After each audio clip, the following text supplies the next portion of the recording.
pingüín Valentiño decidiu facer o camiño. O día de partir, ninguén o foi a despedir. Saíu o pimpante lixeiro, coa cantimplora e co sombreiro, as mans nos petos e un pano amarelo. Mais na metade do sendeiro, afuciñou con outeiro. O camelo sempre locuaz observou moi pertinaz. A onde vas, bo amigo? Sen bordón e sin abrigo.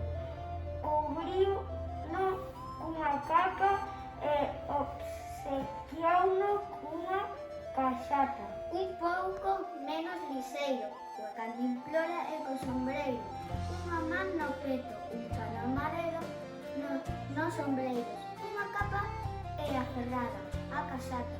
Seguiu feliz e divino o pequeno peregrino. Bo camiño, Valentiño. Ao subir unha cuíña, reconoceu no Cateliña. A hipopótama, amigable, díxolle con voz amable: vas así? Non hai quen o entenda. Sen bolsa e sen merenda, deulle unha mochila das boas e unha empanada de iroas.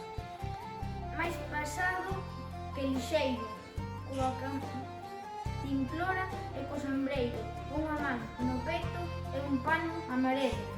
Nos sombreiros, unha capa aferrada. A casata, unha mochila das boas e unha empanada de eiroas.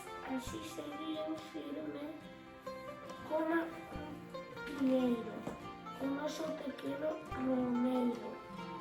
Bo camiño, Valentiño. Andaba contento o louzán cando topou a cibrán, mas por sabio que por vello deulle o mono este consello: se lonxe queres chegar, ante ollo con paz has de levar.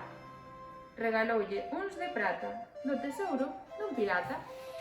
Chiño como un roupeiro, coa cantimplora e co sombreiro, unha man no peto, un pano amarelo nos sombreiros, unha capa aferrada a caxata, unha mochila das boas, unha empanada de eiroa. Pasto, pirata. Un antello de prata. Así seguía, deseguía. O pequeno peregrino. Bo camiño, Valentiño. En cada etapa de viaxe aumentaba a equipaxe, mesmo había unha fila para encherlle a mochila. Chismes abondos levaba e que nada lle faltaba. Maioras e pequeniños desexábanlle ao peregrino bo camiño, Valentiño. En Ribeta, a xenta regaloulle unha raqueta. A orangutana Basilia, as fotos da súa familia. Filipe e Marceliño, porcelana de máis fina. O noso alegre pingüino, cargando con un niño. Non podía dar un paso con todos os por la casa, con peso ata o pescozo, tanto como un temo. Bailou e mameou e no chan acabou.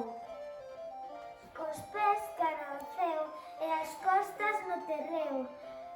Pensaba o coitadiño que era a fin do seu camiño. Atopou así Timoteo o xabaril e cun sorriso traveso liberou de tanto peso.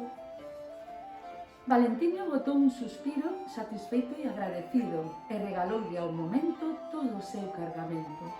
Así marchou, lixeiro coa cantimplora e co sombreiro, as mans nos petos e un pano amarelo directo cara ao seu destino. Bo camiño, Valentiño!